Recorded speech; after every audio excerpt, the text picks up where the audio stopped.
Hi guys, আজকে চট্টগ্রাম সিপিজেডে আদম textile লিমিটেডে একটি অগ্নি বিস্ফোরণ ঘটে।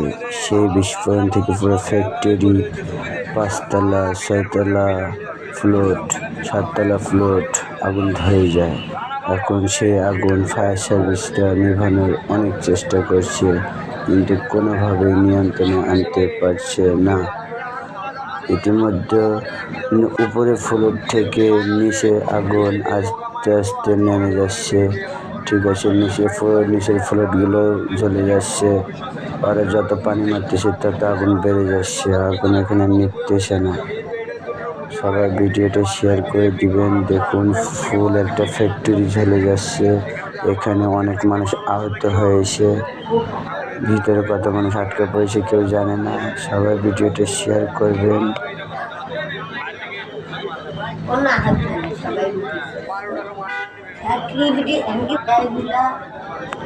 আমাদের দেশে ফায়ার সার্ভিসরা এই আগুন নিয়ন্ত্রণ করতে পারছে না।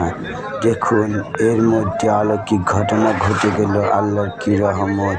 আকাশ থেকে উড়ুস্তুল বৃষ্টি শুরু হয়ে গেল, উড়াধুরা। দেখুন, বৃষ্টির পানিতে ফ্যাক্টরির আগুন নিয়ন্ত্রণ চলে আসতেছে।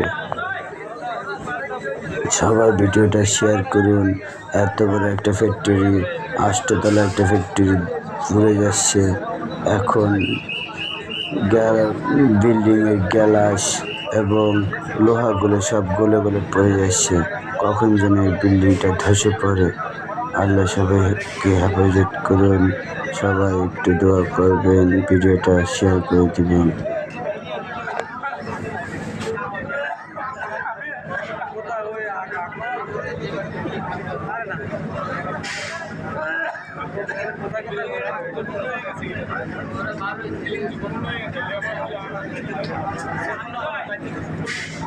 আরে ভাই, এই আগুন দেখলে আমার মাথা নষ্ট হয়ে যায়। যার সম্পদ গেছে ভাই বুঝতেছে। কোটিটা জরিমানাও দিব, ফায়ার সার্ভিস এগুলোরও দিব, ঠিক আছে, ওয়ার্কাররাও দিতে হবে। ফ্যাক্টরিতে একেবারে শেষ, মেশিন টেশিন সব শেষ। এই তো মালিক সরে যাবো, মালিককে খুঁজে বার করবো না। কত টাকা দিতে হবে, প্রশাসন দিতে হবে।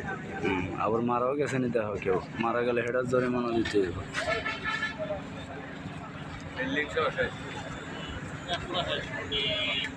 এগুলা যদি 2-4 দিন ভিতরে থেকে যায়।